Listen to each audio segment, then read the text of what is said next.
believe that humans solve human problems, regardless of your faith or your beliefs. I believe, that's something that people, can solve and people can work together. And so bringing that in, I didn't want to do the traditional like snarky Reddit atheist thing where he criticizes the gods and that's it. I wanted him to have conversations with others about what their faith means and what his faith in something more abstract or something more humanistic. Do you love science fiction and fantasy books? You've found yourself in the right dimension. Welcome to the greatest podcast in the multiverse, where each week I talk to science fiction and fantasy authors about myth, magic, and the infinite possibilities of storytelling. I'm your host, Herman Stuernagel, and I will be taking you on a journey with some of your favorite authors, helping you to get to know them and possibly uncover some new literary gems along the way. Ready to explore? Because on this show, every conversation is a doorway into a different world. Welcome back to the greatest podcast in the multiverse. I am super excited here to have a very special guest with us today. Welcome here, Rob Leigh. Hi, thanks for having me. You're so welcome, Rob. Rob, why don't you kick us off and tell us just a little bit about yourself? Oh, yeah. So I am a debut author. Recently published my debut epic fantasy novel, Pathlighter, back in November of 2023. I also work in college athletics, and I am a huge D&D nerd, a huge punk and metalhead, as you can see by the art behind me. Also, just really kind of into anything fantastical or anything that offers kind of an escapist or kind of romantic view of our world. So. Very cool. Awesome, Rob. So can you tell us a little bit about your writing journey? How did you get started with writing and what has that looked like for you? Yeah, so I started writing really early when I was in like middle school or something like Hmm. that. We had some creative writing prompts when we were in English class or something, and I really just kind of took off and ran with those.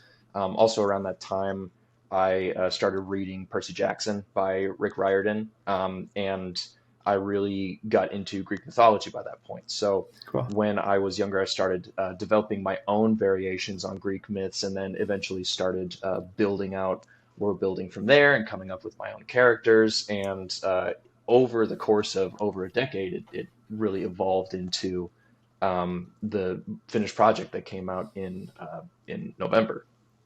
Really cool. So was Pathlighter your first writing project then? It was, yeah. I did a few creative writing projects for school when I was in college here and there. Got a Okay. couple of creative nonfictions published in some school journals, and also had a short story that was published in a school journal, but nothing really on this scale, and nothing really that was as ambitious as this. It was more just, kind of playing it safe, talking about observations, or maybe just, writing a fictional short story based on something that I had experienced in my life. Nothing really fantastical or really out there as far as building a world and coming up with, characters from the ground up. Yeah, right. Okay. So you had worked on a couple school projects and a few shorter projects, and that I totally understand. So this project, Pathlighter, how long had you been working on it specifically? So I developed the original idea for it in middle school, and Okay, it right. You did say kind that. of blossomed into something that I actually had a full manuscript written out for, and then life took a front seat, and just kind of let it fall by the wayside for a while. And then when the Hmm. pandemic happened, I was really itching to create something and do something, and kind of pour any kind of restlessness and creativity into something. And so I pulled the project back up and looked at it, and I went, this does not work. It was written by a 14-year-old. It's not, you Yeah, know. right. So I reworked a lot of it, and while I still had some of the same story beats, I basically rewrote it from scratch at that point, with some of Okay. the original ideas and tenets still following through to the finished product. So A lot of the Yeah. character names are the same. A lot are, even if they're changed, they're very similar. Some of the names of places within the world are very similar, even if the name has been changed. And the general structure of my mental map, since I don't actually have a map for the book at this time, is very much the same as well. Okay. Yeah, so that is I'm always impressed by that. I know I was chatting with Brian Wilson a couple weeks ago, and he Yeah. kind of did a similar thing. He pulled out an old manuscript that he had written when he was younger, and Mhm. I think for him it was like 20 years later or something like that. My question for him, I'll ask you the same question, is what was that process like, revisiting a manuscript that you had written, I mean, essentially when you were a kid, and going through that process to rework it? There was a lot of fondness in there. I think that, when you revisit something that you did as a kid, it's almost like going through an old photo album and seeing, oh, I remember when I did this, or I remember this, I remember that. And Hmm. so a lot of those same emotions and a lot of those same like gleeful childlike ideas came back to me as I read through what I had written. And of course, there's always stuff that we look back at from when we were, an early teenager, and we'll also cringe too. So there was Right. a healthy back and forth there, um, and it was a great feeling, and it was a good feeling to still know that I now as an adult still found something worth continuing with and worth writing within that foundation. And it's funny you Right. mentioned Brian too, because I actually am reading his book, The Forsaken Planet, right now. I'm about a third of the way in, and I'm really enjoying it so far. I'm looking forward to learning more about Solara, especially before his book comes out next month. So, Yeah, right. Yeah, mhm. yeah, it's his the journey of him writing that story was interesting to me, and it sounds like he kind of continued writing throughout that period of time, just picking it up and reworking it. But it Mhm. sounds like you had kind of written a manuscript, put it aside for a number of years, and then picked it up and looked at it with a fresh set of eyes. Is that correct? Yeah, and it might have been something that really benefited me in that regard, instead of writing something from scratch and then putting it out there right away. Even if I first wrote it when I was a kid, if I had written something when I was 26 and then decided, oh, I'll move forward with it now, it might have not been the best idea for me to do that, because I'm someone who looks back at his work after, giving it a little bit of a break. And obviously this is a much bigger break, but um, I'll look back at my work after a little bit of a break and then be able to kind of pick it apart and put it back together in a way that works a little better. Yeah, right. And I know you said when you picked it up, you were looking at it with fondness, because some of it was coming back to you. But how much of it did you actually remember? Was it like picking up a completely new work? Like, did you remember most of what you had included in it? I remember most of what I had included in it, but I think there were just passages or lines of dialogue here and there, or some descriptions that I remembered writing as I read them again. And some of the descriptions I think still stay in there from Okay, that time. A cool. lot of them were reworked. A lot of them, some things, my understanding of the world changed, and so I sort of updated those descriptions. But I think that a lot of the heart is still there, even if Hmm. the the majority of it has been revised. Yeah, really cool. And so, Rob, what is the why in your writing? What's the motivation behind your storytelling? Yeah, I really like to first off write stories that are exciting and engaging, but I absolutely love taking characters that you may have seen in some capacity before. I really, really like Greek mythology, and so I like to imagine what Greek heroes would be like in my world. And so Hmm. I'll take the core tenets of Greek heroes, like their creativity and their ability to think on their feet and relying on their wits rather than just their strengths to solve problems, and their fatal flaws. Every Greek hero has one. Right. And updating that into a world that doesn't necessarily look like the world that the Greek mythology was set in, obviously in ancient Greece. Yeah. Um, and it goes into some of my standalone projects that I'm working on right now as well, or developing, that I think that still stands. I really enjoy to have complex characters who have that fatal flaw, who can think on their feet, and also, um, work well within the world that is created around them, rather than making them feel like they're misplaced out of ancient Greece or something like that. It's not a copy paste. Yeah, And then right. I also just like to, make people think, and to challenge what, I previously had thought of the world through my writing. And I hope that's something that people also get when they read it. Yeah, that's awesome. And so, what was it about Greek mythology that grabbed your attention? Especially at that age, and even now when you're revisiting this world that you've created. What about the myth in particular was it that I guess grabbed hold of you and said, "This is what I would like to write."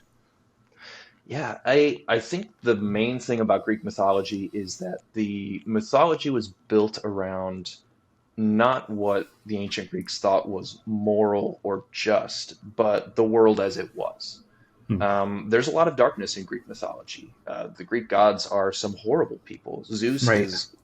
Zeus is an awful, awful being, and Hmm. in no way should anyone be looking up to him. But he was a manifestation of the world that they lived in at the time, and so that included the good that nature can do and the bad that nature can do.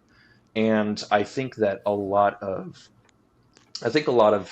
religion now kind of focuses on the world as we would like it to be, or the world as we see through a moral lens. And the Greek gods are some really fascinating characters, and it's because they're so profoundly human, and petty, and they have their own emotions and their own personalities, rather than being beings who uh, say you should be like this or you should be like that. They really just kind of tend to their own things, unless they've been slighted by somebody. I know I'm steering well outside of the realm of the questions I sent you, Mhm. so I Yeah. apologize No, for you're making you good. think You're good. on your feet here. Did you have a like a favorite story or a favorite Greek god that particularly grabbed your attention, or was it just kind of the entire world of the mythos that you enjoyed? Oh yeah. I mean, there's so many Greek heroes out there that have a fantastic story. I think one in particular that I really enjoy is Bellerophon, who was tasked with slaying the Chimera, really as a way of a king getting rid of him and saying, Hmm. I don't want you interfering with my affairs.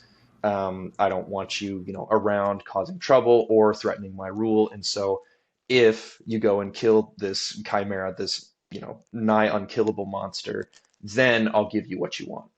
And um, in order to do this, Bellerophon had a couple of other tasks that he needed to do. He needed to tame the flying Pegasus, which no man had been able to do. And of course, he got some divine help a little bit along the way. I'm struggling to remember right now which Greek god helped him.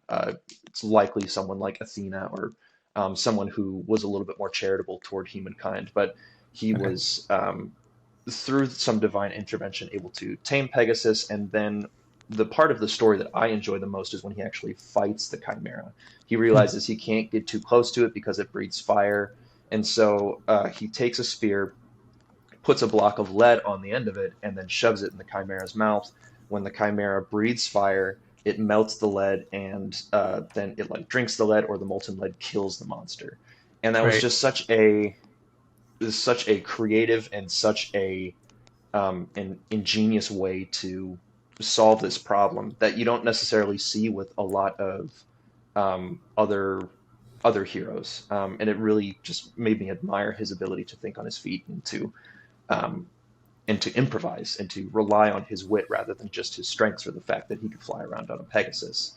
And Hmm. then, of course, after that, he goes into his fateful flaw, which is usually pride in terms of Greek mythology. So he thinks that Yeah. because he can fly on Pegasus, he can, ascend to Olympus and be one of the gods. And Zeus doesn't like that and hits him with a lightning bolt, and he dies. So it, um, that I think is one of my favorite Greek myths, just because of um, he doesn't just beat the Chimera because he's super strong and super, super awesome. He beats it because he's smart.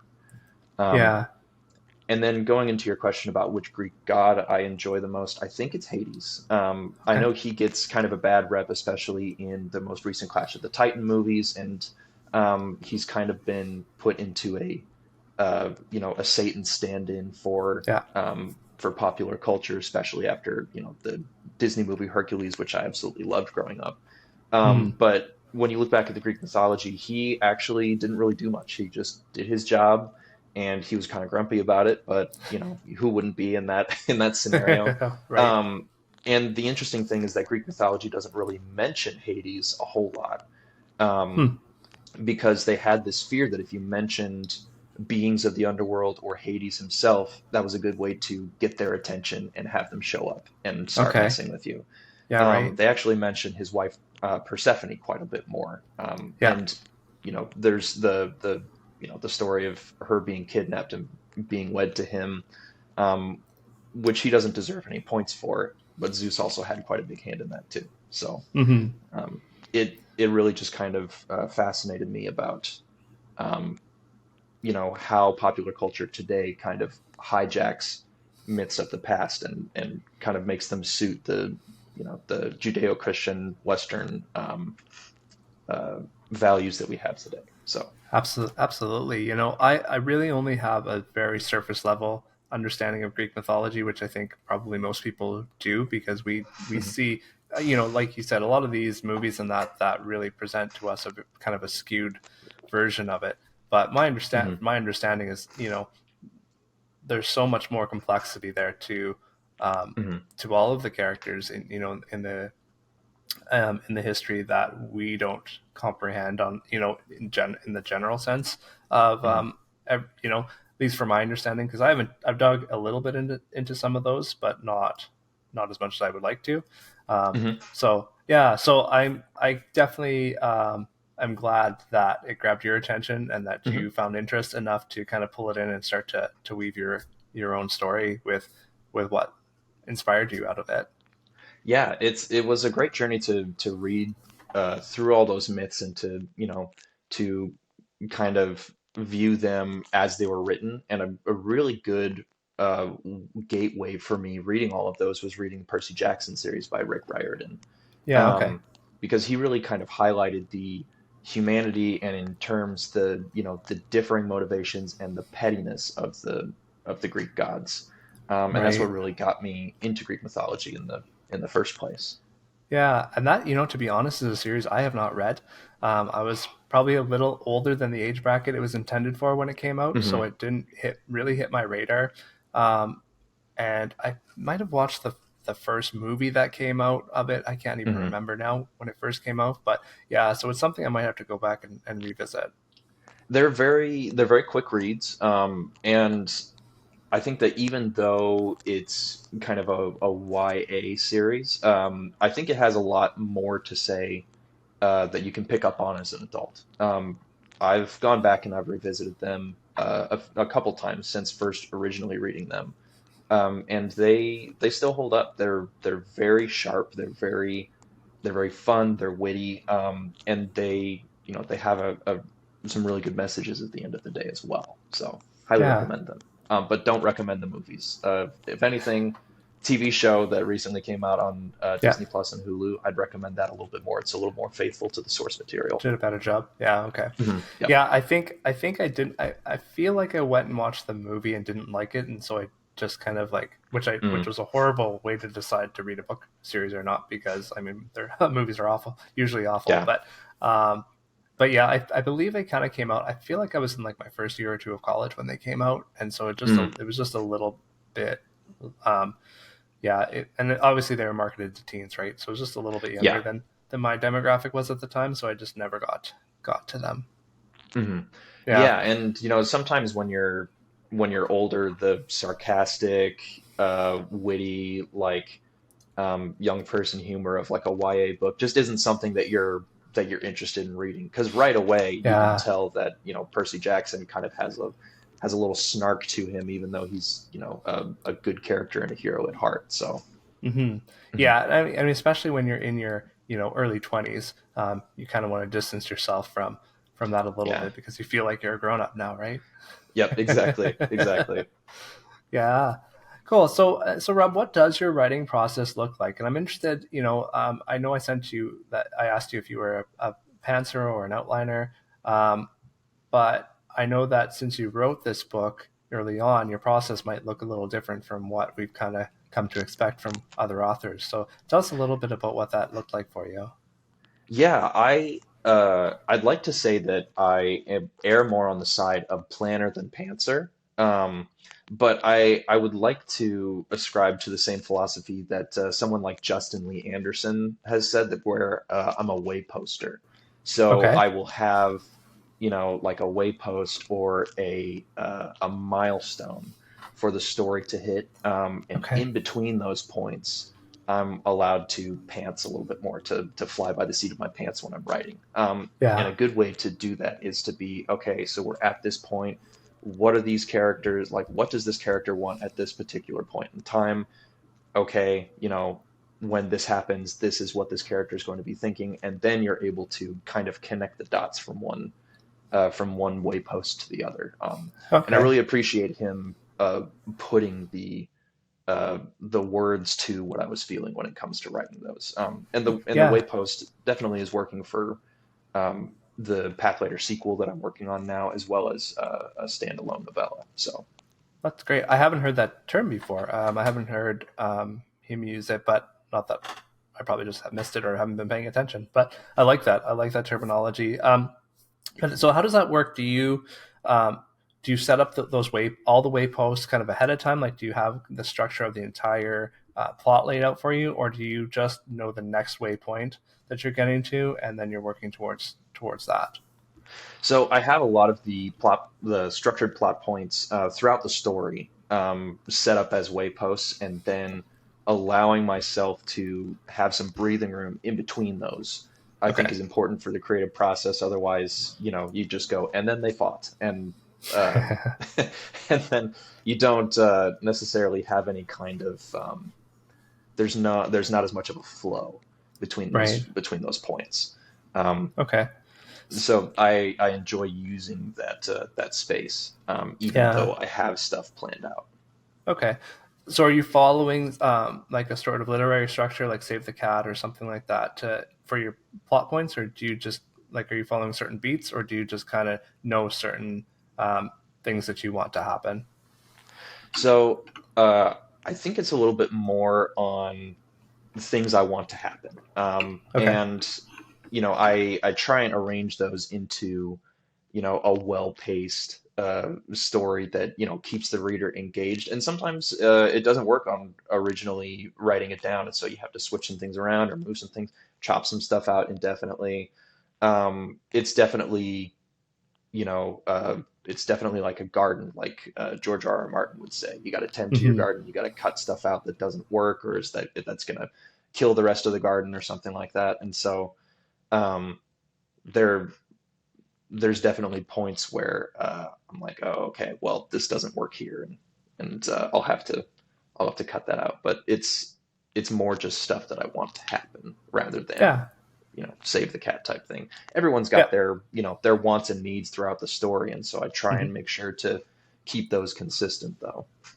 Right. Cool. I love hearing how each author um, writes their story just a little bit differently. Everyone's got their own process that works for them. Yeah. And it really shows that there's no one way to write a novel. Like everyone's got their different approach, and whatever kind of works for you is the way Mhm. the story comes together, right? Yeah, absolutely. And I think that it doesn't necessarily have to be all the same for one author, like for every story.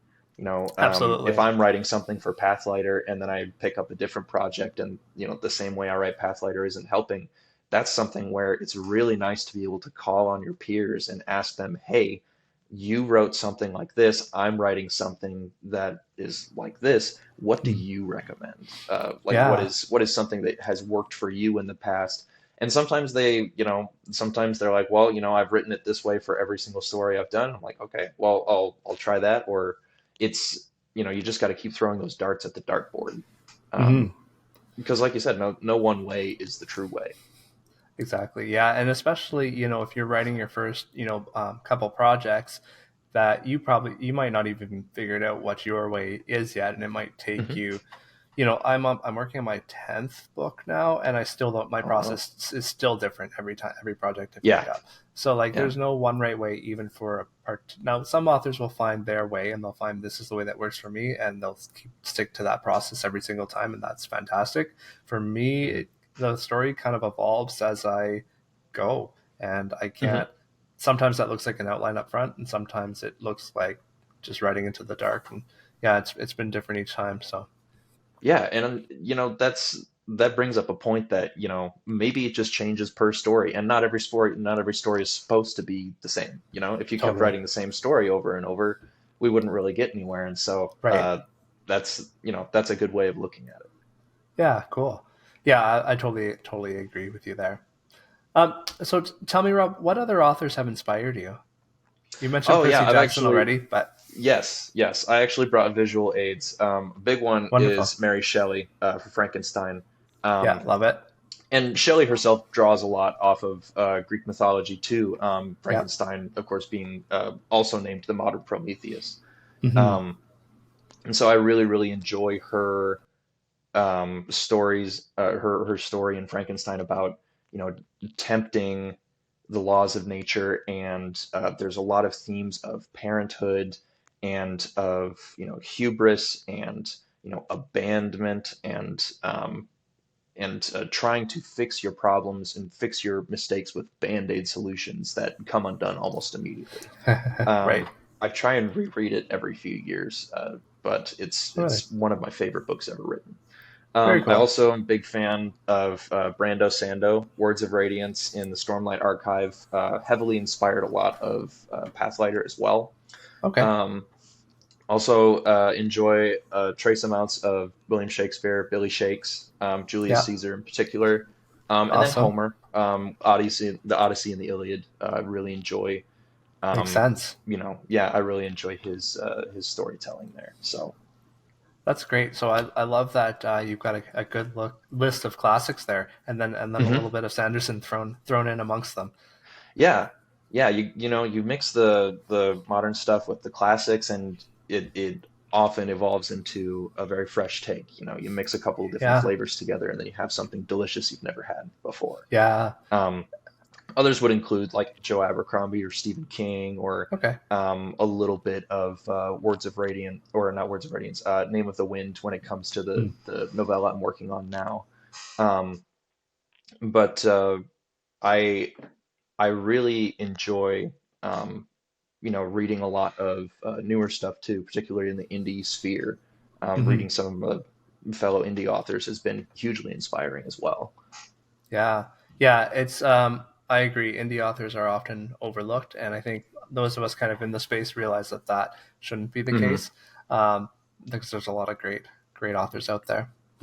I'd like to say that the majority of my TBR now and the majority of my book purchases, whether it be ebook or paperback, have all been indie. It's just, Very cool. opened my eyes to this whole new world, and I'm really, really enjoying these stories that might not really get the time of day in the current trad publishing sphere. And it's Hmm. it's a shame that they're not getting the time of day either, because these stories are amazing. Yeah, I agree. Wholeheartedly agree. And that's part of the reason why, I mean, I'm doing this podcast too, right? Is to help Hmm. raise awareness of some of the indie authors out there and get some more stories into people's hands. Yeah, yeah, it's good work. Yeah, It's good work. yeah. So tell us a little bit about Pathlighter. What's it about, and what can you tell us about it?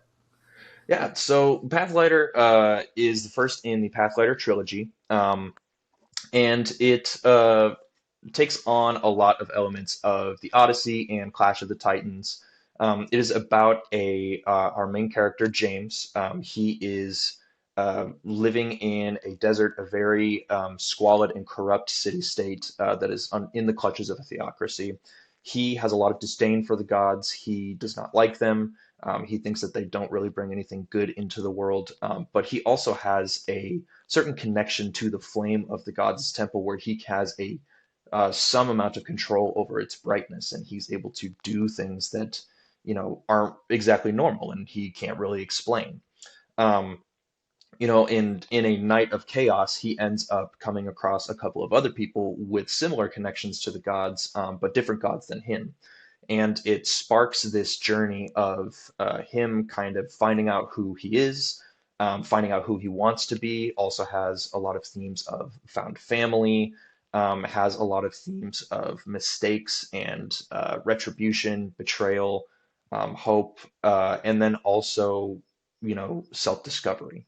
And I think that's also something that heavily comes back to Greek mythology. And um, I just wanted to kind of tie all of that in and write something exciting that people are going to like. And I really do think that there's a lot to enjoy in the story. So Yeah. So what you mentioned, you've got themes of self-discovery, betrayal. What kind of draws you to those themes, and why did you want to express them in this book? yeah, I think that the journey, the self-discovery journey that James goes on in this book, through the conflict with some Titan-like elder demons, um, helps him to kind of get a sense of his faith, his place in the world, and how those two commingle. Hmm. And as I was redrafting this book, it was definitely something that was on my mind when it comes to how faith works in the world and how your faith and the faith of people around you interacting can still coexist. Hmm. Because I am an atheist. I don't currently have any beliefs, but I still really enjoy working with people. I believe that humans solve human problems, Hmm. regardless of your faith or your beliefs. I believe that's something that people can solve and people can work together. And so bringing that in, I didn't want to do the traditional like snarky Reddit atheist thing where he criticizes the gods and that's it. I wanted him to have conversations with others about what their faith means and what his faith in something more abstract or something more humanistic means, and Okay. how they interact with each other, and also how they argue because people have arguments about this kind of stuff. Yeah. Okay. Yeah. And so, how does that dynamic? How does that play in the story? Because obviously you've got this world that is built around myth, I am sorry I haven't read it. So, like, do you have gods in this, like, as characters in the story? If that's a spoiler, then don't answer that. But and how does having someone who is going through this world as an atheist, how did you navigate that dynamic? So I won't spoil anything about gods as characters because Okay. there are multiple, there are multiple supernatural beings who do make appearances in this book. Um, But I think, particularly in the Greek myth side of things, the gods don't necessarily bring all good into the world, Hmm. and it's a very brutal time. People live very short, brutal lives. Um, I I just think that someone who doesn't believe in or has a disdain for the gods, they're they're not like truly happy with the way the world is, and they don't believe that the gods are a way to solve that. Okay. Meanwhile, you also have people in this cast of characters who are very devout, and believe wholeheartedly in the gods and the prophecies that the gods bring about. And so, watching those personalities clash while also, developing bonds and friendships between them, and coming to common goals, I think is an important road to navigate, especially in today's world, because there are a multitude of religions out there, a multitude of Hmm. people who don't subscribe to any religion, or don't have any specific beliefs. Um, and it's necessary for all of us to coexist and work together. So, Yeah. Yeah, and I mean, religion aside, different point of views that are mhm, becoming, increasingly hostile toward each other, and some exactly. dynamic or another, right? So, Yep, to be yep. able to reflect that in a story where, I mean, obviously these people are um, learning how to interact with each other and Hmm. coexist. Yeah. Yeah, and I particularly love when differing point of views can be solved with just a conversation. Um, when you read a Game of Thrones for the first time, that first Song of Ice and Fire book, so many of the problems can just be solved with people sitting and talking to each other. But Hmm. at the end of the day, they become so hostile toward each other and so, so set in their own ways that there's no way that they could, that there's no way they could work it out. How could they? Right. Um, and that's Yeah. not something that I necessarily wanted to, make happen, at least in this first book. In, the subsequent books, there might be a little bit more of that. But I genuinely wanted people in this book to work together and work alongside each other despite their differences. So, Yeah. Great. Yeah. So, can you tell us a little bit more about the world? I know you've talked quite a bit about parts of it, but can you give us kind of an overview of the world itself? yeah, so it is a world that consists mainly of two continents. The continent where we first meet James is a southern continent, it's a desert continent, and he lives in a city-state called Bone, Boane. Okay. Um, and there is some travel throughout this book where they might take to a sea vessel toward the upper continent. Upper continent then consists of some story where we pick up in the second book. So Okay. upper continent has a lot of different lands, a lot of different peoples, and so I'm excited to expand that in the second book, particularly in a way that helps to inform the backgrounds of some characters that we may not have gotten a whole lot of information about in the first book. Hmm. Okay. And was there a difficult part in creating the world? Yeah, I think that, you know, speaking of like people's backgrounds, when you're creating a new culture or you're creating a new, when you're creating a new world or civilization, the the believability of a certain character coming from that culture can be kind of difficult. And so Hmm. something I like to do is something that some game masters might describe to when they're building a world for like a D&D campaign is okay, well, one of my players says that this is a big personality trait for them. This is one of their big ideals. And so why not, when we're developing this world and the place that they come from, well, maybe that's a large tenet in what that civilization or what that society believes. So there's a Okay. character in this book who has tattoos of glyphs all over her body, and the glyphs represent people from her village because Mm. um, it's a very interconnected society where the people that you grow up with in your village are not just your neighbors, but they are also your family and your friends. And so Mm. having a physical reminder of that on your arm keeps them with you wherever you go. Right. Um, so that's something that I had a lot of fun with, but it also was something where, if you have a person who's really worried about their family, then how do you, have something out there that reminds the reader of that all the time, that has it constantly in the front of their mind that, oh, this character will be thinking about, this person back home Right. all the Yeah. time. Hmm. Hmm. Yeah, and having it as a constant reminder, but not being repetitive at the same time. Yes. Yeah. Yeah. It's, you can't just have the character say, "Oh, I'm worried about like my mom" or something like that constantly Yeah. throughout the Over and book. over again. Yeah. Yeah, yeah, and so it becomes not repetitive, but a certain form of repetition, if that makes sense. Gotcha. Yeah, and so how do you keep track of everything in your world? You have these different cultures and ideals that different peoples have. Do you have a kind of a story bible that you have created, or or is it just all in your head? How do you keep track of it all? I have extensive Google Documents. Nice. Yeah. I try and keep it all in Google Documents and folders, and so there is a history that I have developed for the world where these different civilizations around the world have interacted, how they've interacted with each other, what conflicts have happened, and then how those conflicts got resolved.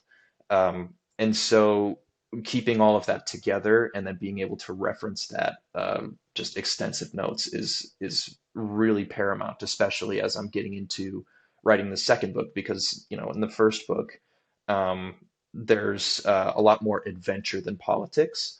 And then some politics in the second book will start to be incorporated. And that's something Right. that I'm excited to tackle, but also I need to make sure of keeping everything straight.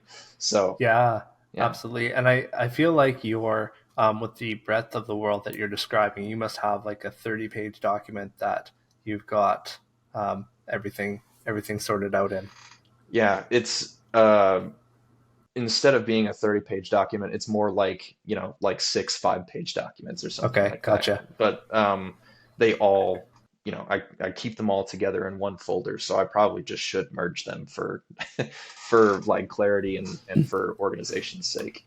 Yeah, I guess it depends on how well organized you have them. Because I Hmm. could see there being a benefit to having one for world, one for characters, one for environments, and Yeah. having them broken down that way rather than a 30-page document that you've got to scroll through to find what you're looking for. Yeah. Right? Yeah. Yeah, it's nice to have a document for history, where it involves, a bullet points on history for all the countries instead of like having a document for countries and then having to go back and forth for each one on like the history of that country and then putting it all together. Hmm. Um, it's not the way that I'm wired, but if it works, then that's awesome. Hats off to you. Yeah, exactly. You got to find a system that works for you too. I'm Absolutely. always blown away by some of the authors I talk to who are like, yeah, it's just all in my head. I'm like, I don't know how you remember. I mean, and then they'll go back and command F throughout the manuscript when they need Yeah. to remember something. I'm like, wow, that's so tedious. That's such a tedious way to do it. So I'm with you. I need to have things kind of documented somewhere that I can just quickly go Yes. back and reference if I have to remember it. Hmm. Yeah, absolutely. Absolutely. So you told us a little bit about your one of your characters. Do you have is the story multi POV? Do you follow one character throughout the journey? So it is multi POV. The main character of the story is James, but it also switches to the perspective of some of the others that he travels with. There's also a couple of villain POV chapters and passages. So it gives you just a wide breadth of points of view and opinions and beliefs that all help you to understand like how they're clashing and how they're commingling. So. Yeah, okay. And did you have a character who was your favorite to write? So, one of my characters, Riga, is one of my favorites to write. And then she is an antagonist. One of my favorite protagonists to write, besides James, was definitely a character named Roy. Okay, And I've had a lot of fun writing him so far in the sequel too. So it'll be a good time. cool. And what was fun about writing them? I think in Raiga's case, I enjoy writing villains that take a lot of inspiration from villains I've read. More specifically, I enjoy villains like Frankenstein's monster, villains who have kind of a vindictive streak. Hmm. And so that's something that I really enjoyed with Raiga. And then in Roy's case, I really enjoyed writing his struggle with some of the voices in his head. Just, his Okay. struggle with himself and with figuring out, what am I supposed to do? I'm backed into a corner. I have a really, really troubling situation that, the hourglass is almost spent. And that's something that we'll see throughout the book. And I really enjoyed writing that for him. Yeah, really cool. And was there any particular character that you had difficulty with writing? Um, I did have some difficulty with Raiga, but I Okay. enjoyed the difficulty on her part. Okay. A character named Samira was also a difficult one to write. Just trying to figure out how she fit into the puzzle, um, and figuring out what she believed, why she believed it. Um, and I think it came together really well. I'm excited to continue writing this character. Hmm. Um, but it was definitely something that was very difficult throughout the process. Right. Gotcha. Makes sense. So, what can readers expect as they read your book, and what kind of emotional impact do you think it'll have on them? I do think that the emotional impact is going to be something along the lines of, finding a path forward of cooperation despite, your differing beliefs and, overwhelming odds. I love a good theme of found family. Absolutely love a cursed gang of misfits just wandering around and making their way in the world. It's one of my favorite tropes ever. Cool. Um, I also really enjoy some good god-based elemental magic. So I really hope that the readers find a very interesting and costly magic system in this book. And then also I really hope that the action is something that satisfies the readers too, as I have a really, really strong love of action, having watched movies like Clash of the Titans and others growing up. So Love it. Lots of elements in there mhm. to look forward to. Absolutely, yeah, Very cool. I do want to talk about your cover for a minute. I know you had a yeah, yeah, copy yeah. there. I've only got the Kindle version, so I won't hold mine up. But if you want to hold Mhm. it up, let's talk about your cover a little bit. Who Yeah. is your cover artist? I like it. Looks so good. My cover artist was the great Felix Ortiz. I was so excited to get to work with him, and I'm so excited and glad that I like found him when he was available as well. Um, and I'd seen his work with Daniel Green's novella Breach of Peace, Yeah. as well as some others. I looked at his portfolio on ArtStation and just knew immediately that he was the artist that I wanted to work with. And I'm so Yeah. fortunate that he uh, was willing to work with little old me and and do this amazing art that I get to see. I have a big print of it in front of my computer desk when I go into my office. And then when I see this pop up on social media, it just reminds me of how lucky I was to get to work on this with him. And then the design Yeah. was done through Get Covers actually. Oh, Um, okay. so they provided a great option for me to have the design done when I really wanted to pool a lot of my resources and get a big artist like Felix. So Okay, really cool. mhm, Yeah, I mean Felix. I know Adrian M. Gibson has Felix mhm, working on his covers, and I know he just released his Stephen Erickson cover that he had done for mhm. the Broken Binding special edition of Yes, that. So yeah, really cool. it And looks good for you amazing too. for getting in there. It really does. It looks so cool. It looks great. I can't Yeah, wait to see the rest of the series too. The rest of the series cover that comes out because yeah, um, Gardens of the Moon, Dead House Gates already look so good. really, yeah, it Um, really does. yeah, and So I'm is really Felix? excited for Adrian's book too. The cover for Mhm. that is just stunning. Yeah, it's really cool. I was gonna ask, is Felix doing the covers for the rest of the trilogy as well? Do you have them So lined up?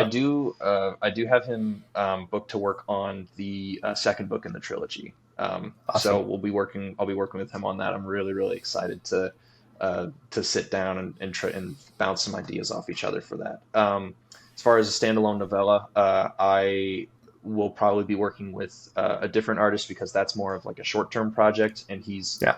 Felix is booked out well in advance, and so just Yeah. making sure that I'm respectful of his time and respectful of the other people who want to work with him. So, Gotcha. That definitely makes sense. So mhm. on that note, what can readers expect from you next? When is book two coming out, and you've got a standalone novella? Um, what does that look Yeah, like for you? yeah. So book two, I'm currently about 30 to 50,000 words, give or take. I'm taking some time away from it right now for a secret novella project, and then I'll come back to it. As is something I enjoy doing. And hopefully late 2025, early 2026, or something like that. I want to make sure that Okay. I'm taking time with it, not kicking my characters out in the cold or anything like that before they're ready. Yeah. And then I'm currently working on a secret novella project that I'm hoping to put out this year. It's a standalone story, something that is going to be a little bit of a lighter, more different shift in tone, more of a palate cleanser after putting Pathlighter out there. So I'm excited for Gotcha. that too, and excited to share more about it. Yeah, love it. Understand the need for those palate cleansers too, for Absolutely. sure. So, Rob, this is the greatest podcast in the multiverse. Can you tell me about how, in a parallel universe, another decision might have affected a different version of your life? Oh wow. Um, I do enjoy parallel universe like thinking sometimes. I think a big one is uh, I have a love for marine biology. I grew up watching Shark Week well before I should have been. And I've had this fascination with marine predators, particularly sharks, for the longest time. I've actually been cage diving a couple of times and seen great white sharks up close, and I'd love to see more of sharks in the future. And I think that in a different universe, I probably would have picked up a marine biology degree, tried to become a shark scientist or something. I'm just Cool. not very math oriented. I know that any form of science, you just need a ton of math. Right. um, I recently watched Oppenheimer though and found out that he was also averse to mathematics, so maybe maybe it could have been in the cards. Yeah, right. Um, yeah, either that or I would have loved to have been like an event coordinator for like music festivals and concerts. Oh I'm a yeah. big punk and metalhead, and so to coordinate some of these events and bring artists to one location so that a bunch of people could enjoy them would also have been a great path. Yeah, that's those are two incredible paths you could have taken. And I am Hmm. loving the montage of posters behind you. I see you've got the Oh yeah. Green Day and the Nirvana. Um, I don't recognize Bad Religion. I don't recognize all of them. I'm Hmm. more into the alternative. Like I mean, '90s was my Yeah. jam, so that's I recognize the '90s Hmm. albums in there. No, no, So no, yeah. no. I love 90s too. My parents actually my parents are Generation X, and so they were playing a lot of that stuff overhead when I was like learning to crawl and everything. Okay. And so I just kind of, retained all of that. And so I really, really love 90s stuff too. But recently I've gotten Yeah. into heavy metal as well. So the Snake poster behind me is Mastodon. I've seen them a few times. They're probably Yeah. one of my Okay. favorite artists next to Bad Religion right now as well. Yeah. And then Neck Deep over to the other side of me, good pop punk band out of Wrexham in the UK. Highly Okay. recommend them as well. Check them Hmm. out for sure. Yeah, the Green Day Dookie album. That was the first album I owned. Hmm. That was like my own album Ooh, that I owned. So yeah, it's a it's a good one. good That purchase. Good first album. paved the way for the rest of my teenage years, right there. Hmm. Yeah, Yeah, it's great. And with Spotify now, I can access them anytime I want. But I still like having those CDs. yeah. Um, I have my big binder of CDs from high school in a closet somewhere, I'm sure, but nice, like the little haven't pulled flip them out in a book that. while. Yeah, like Yeah. I had binders. I mean, I was so into music when I was, in high school and my early college days that I'd bind. And this was like right before MP3s, so like binders of CDs. And then in Hmm. my first year of college is kind of when Napster and LimeWire and all Oh those things yeah. started coming out, and so then I filled my computer up Yeah. with downloads with well, because there was, and that was before iTunes, right? So Hmm. you couldn't legally get the MP3s even at that point. So it was just a Yeah. treasure trove for me as a college student. I did buy a lot of CDs. Not that I didn't steal all my music back when Hmm. Yeah. back in Well, I mean, all those sometimes days. there's no other way to get them. It's very difficult. Like, I'm a big fan of the Doom series of video games too, and Hmm. the the soundtrack to Doom Eternal, which came out a couple of years ago, is not currently available anywhere for you to Oh, get really? because Wow. of id Software's very public and very tragic feud with the artist Mick Gordon. There was Okay. not a lot of bad blood between the artist and the studio at this point, and so I Hmm. don't know if we'll ever get a Doom Eternal soundtrack out there on any format to listen to. So a lot of time it's just you find something on YouTube or something to listen to instead. Yeah. Right. Wow. Okay. Mhm. Well, that's cool. Well, thank you so much, Rob. Can you let our listeners know where they can find you and how they can get a copy of your book? Yeah, absolutely. So you can find me on Instagram and Twitter. You can also visit my website, robleeauthor.com. And on that website, there's also ways to order the book both on Amazon and through a local bookstore that is in my hometown of Fort Dodge, Iowa. It's called the Green Dragon Bookshop. And so that way you can order it through bookstore.com and support an indie bookstore rather than supporting Amazon if that's something you want to do. And then also hoping to expand to some other brick and mortar bookstores around the Midwest soon. Awesome. Very cool. Yeah, Definitely support those indie bookstores when you can. for sure. Yeah. Yeah. Cool. Well, thank you again for coming on the show. This has been great. I've loved chatting with you. Yeah, thank you so much for having me. It's been great. Thank you for joining me. If you enjoyed the show, like and subscribe on your favorite podcast app or on YouTube. You can find me on Facebook and Instagram at Greatest Podcast in the Multiverse. As well, you can help support the show by supporting me on Patreon. For as little as $5 a month, you can get early access to the show, as well as submit your questions for my upcoming guests. I hope to see you next time. Bye now.